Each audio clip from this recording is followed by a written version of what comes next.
नमस्कार दोस्तों, Verma chemistry classes में आपका स्वागत है। आज का हमारा टॉपिक है गैसों की द्रव में विलेयता, solubility of gases in liquid. यानी गैस को अपन किस में घोलेंगे? द्रव में घोलेंगे। तो गैस को जैसे ही द्रव में घोलेंगे तो इसका मतलब क्या हुआ? ये गैस को घोल रहे हैं हम किस में? द्रव में। तो गैस, इसका मतलब ये हुई कि ये तो हो गई विलेय और द्रव क्या बन जाएगा? विलायक। तो इसी के अकॉर्डिंग हम डेफिनेशन को देखें कि जब विलेय गैस अवस्था में तथा विलायक द्रव अवस्था में हो तो ऐसे जो विलयन हैं वो गैसों के द्रव में विलयन कहलाते हैं तथा यह प्रक्रिया गैसों की द्रव में क्या कहलाती है? विलेयता कहलाती है। दोबारा से देखें अपन, जब विलेय गैस अवस्था में तथा विलायक द्रव अवस्था में हो तो ऐसे विलयन गैसों के द्रव में विलयन कहलाते हैं तथा यह प्रक्रिया गैसों की द्रव में विलेयता कहलाती है।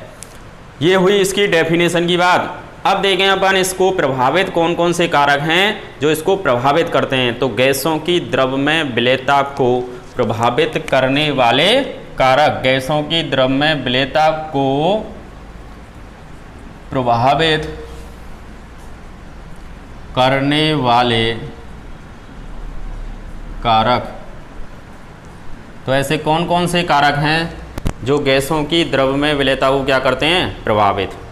तो सबसे पहला जो कारक होता है वो कौन सा है? गैस की प्रकृति, nature of gas.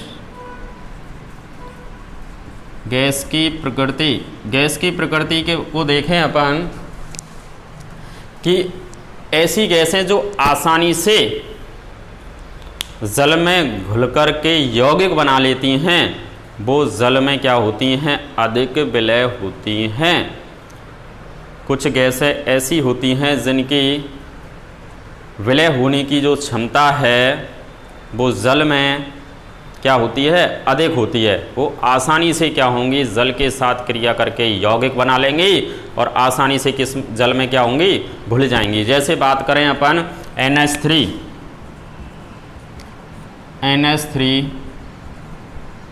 HCl, SO2, CO2। अगर हमने इनको किस में घोला? जल में घोला। जैसे ही जल में घोला तो ये जल में घुल करके क्या बनाएंगे? यौगिक बना लेंगे। जैसे NH3 को जैसे ही जल में घोलते हैं तो ये बना लेती है NH4OH, अमोनियम हाइड्रोक्साइड का सॉल्यूशन बना लेती है। ऐसे ही HCl को जब वाटर में घोलते हैं तो ये HCl लिक्विड में कन्वर्ट हो जाती है। ये सब गैसें हैं।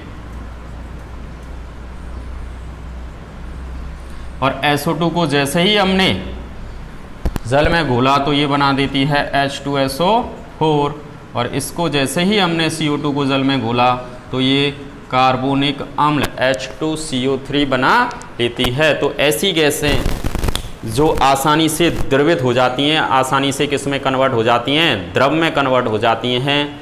वे आसानी से विलायक के साथ क्रिया करके क्या बना लेती हैं? यौगिक बना लेती हैं। ऐसी गैसें जो आसानी से द्रवित हो जाती हैं, द्रव अवस्था में कन्वर्ट हो जाती हैं, वे विलायकों के साथ क्रिया करके आसानी से क्या बना लेती हैं? यौगिक बना लेती हैं। इनके एग्जाम्पल की बात करें तो NH3, HCl, SO2 और CO2, इनको जैसे ही जल में घोला हमने तो ये आसानी से क्या बना लेती हैं? यौगिक बना लेती हैं, जिसके कारण ये जल में क्या होती हैं? विलय होती हैं। जबकि N2O2 इसकी बात करें तो ये जल में आसानी से नहीं घुलती। ये किस में होती हैं? जल की अपेक्षा एथिल एल्कोहल में आसानी से विलय हो जाती हैं। ये गैसें क्या होती हैं? N2 और O2 जल की अपेक्षा किसमें? एथिल अल्कोहल में आसानी से क्या होती हैं? विलय होती हैं। अब बात करें जैसे O2 है, O2 क्या होती है? ये भी जल की अपेक्षा अगर इसको हम किस में घोला जाए? रक्त में घोला जाए तो रक्त में आसानी से ऑक्सीजन क्या होती है? विलय हो जाती है। आसानी से विलय, ऑक्सीजन जो होती है रक्त में आसानी से क्या हो जाती है? विलय हो जाती है। तो ये पहला कारक हो गया गैस की प्रकृति। दूसरी बात करें अपन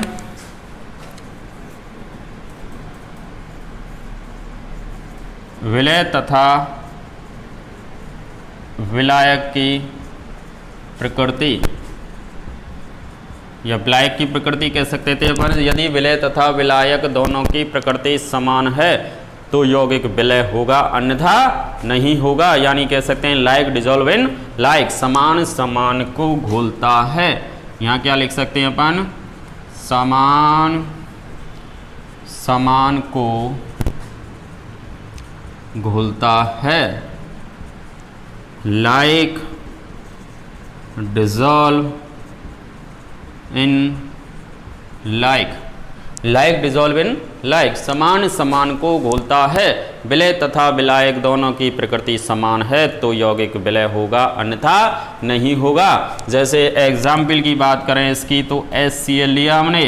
HCl कैसी प्रकृति का होता है? ध्रुवीय। और जैसे ही इसको हमने वाटर में घोला तो वाटर भी कैसी प्रकृति का होता है? ध्रुवीय। दोनों की प्रकृति समान है, ध्रुवीय ध्रुवीय हैं, इसलिए यौगिक क्या होगा? विलय हो जाएगा। यानी HCl कहते हैं अपन, HCl गैस जल में विलय होगी। HCl गैस जल में क्या हो जाएगी? विलय हो जाएगी। क्यों हो जाएगी? क्योंकि अपन कह रहे हैं समान समान को घोलता है। विलय तथा विलायक दोनों की प्रकृति क्या है? समान है, इसलिए यौगिक क्या होगा? विलय होगा, अन्यथा नहीं होगा। तो ये दूसरा फैक्टर हो जाता है।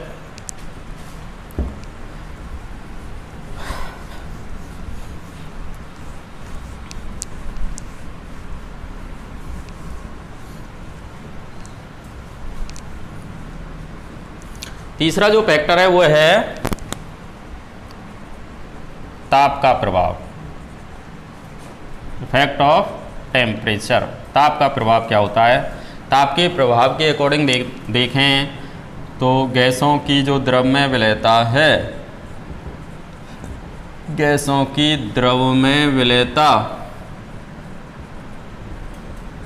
सामान्यतः गैसों की द्रव में विलयता ताप के क्या होती है? व्युत्क्रमणपाती होती है। इसका मतलब क्या हुआ कि अगर हमने ताप बढ़ाया तो क्या होगा? गैसों के अणुओं की गतिज ऊर्जा, गैसों के अणुओं की गतिज ऊर्जा के मान में क्या हो जाएगी? वृद्धि। गैसों के अणुओं की गतिज ऊर्जा के मान में क्या हो जाएगी? वृद्धि हो जाएगी, जिसके कारण गैस के अणु पात्र को छोड़कर बाहर आ जाते हैं, जिससे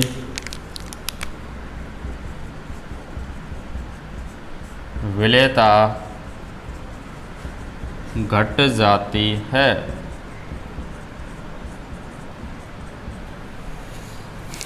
क्या कह रहे हैं अपन? एक पात्र है, उस पात्र में क्या लिया? कोई द्रव लिया, द्रव लेने के बाद उसमें गैस मिलाई हमने। अब गैस को हम घोलना चाह रहे हैं, लेकिन कंडीशन क्या लगा दी? ऊपर से उसको बंद कर दिया। इसका मतलब दाब जो लगा रहे हैं हम वो स्थिर क्या करना पड़ेगा आपको? दाब।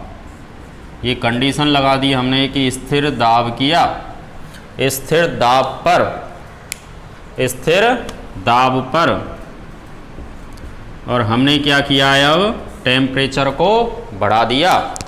एक पात्र है, उसमें द्रव भरा हुआ है, गैस मिलाई, ऊपर से हमने बंद कर दिया, दाब को क्या कर दिया है, स्थिर कर दिया। हम क्या कर रहे हैं, उसको गर्म कर रहे हैं। गर्म किया यानी टेम्परेचर दिया, तो क्या होगा कि जो गैस के जो अणु हैं वो क्या होंगे, बाहर निकल के आ जाएंगे।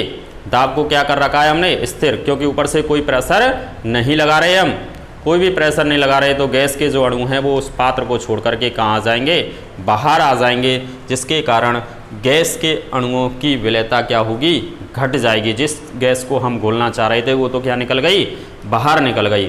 तो ताप बढ़ाने पर कंडीशन क्या करनी है आपको, स्थिर दाब। एक पात्र है, उस पात्र में द्रव भर रखा है आपने, द्रव भर लिया, उसमें क्या किया आपने, गैस मिलाई। गैस को हम घोलना चाह रहे हैं। अब गैस से कहेंगे घुल जा, कहाँ से घुलेगी, अगर टेम्परेचर नीचे से दे रहे हैं तो गैस तो क्या होती है, उड़ने का गुण होता है, वो तो उड़ जाएगी। जैसे ही टेम्परेचर दिया तो गैस क्या होगी, बाहर निकल जाएगी। तो स्थिर दाब पर ताप बढ़ाने पर गैस के अणुओं की क्या होती है, गतिज ऊर्जा के मान में क्या आ जाती है, वृद्धि हो जाती है, जिसके कारण गैस के अणु उस पात्र को छोड़कर के बाहर आ जाते हैं, जिसके कारण गैसों की द्रव में जो विलेयता है उसका मान क्या हो जाता है, घट जाता है। अपवाद होता है इसमें एक, अपवाद क्या है कि हीलियम और हाइड्रोजन जो गैस हैं, हीलियम और हाइड्रोजन गैस, इन दोनों गैसों को देखें तो ये ऊष्मा शोषी प्रकृति की होती हैं, ऊष्मा शोषी अभिक्रिया शो करती हैं, यानी अर्थात इन अभिक्रियाओं में अगर हमने ताप बढ़ाया तो इन गैसों की द्रव में विलेयता का जो मान है वो क्या होगा, बढ़ेगा। ये इम्पोर्टेंट बात है कि हीलियम और हाइड्रोजन ऐसी गैसें होती हैं कि अगर टेम्परेचर बढ़ाया जाए तो गैसों की द्रव में जो विलेयता है उसका मान भी क्या होता है, बढ़ जाता है, क्योंकि ये कैसी नेचर शो करती हैं, ऊष्मा शोषी प्रकृति, ऊष्मा का क्या करती हैं, ये शोषण कर। जो फैक्टर होता है वो होता है दाब का प्रभाव, दाब का प्रभाव, जिसको अपन कहते हैं हेनरी नियम, हेनरी का नियम। ये टॉपिक क्या होता है, इम्पोर्टेंट होता है, इससे क्वेश्चन भी आता है, बोर्ड की बात हो चाहे कॉम्पिटिशन्स की बात हो, इम्पोर्टेंट टॉपिक है जिसका अध्ययन हम अगले वीडियो में करेंगे। तब तक के लिए धन्यवाद।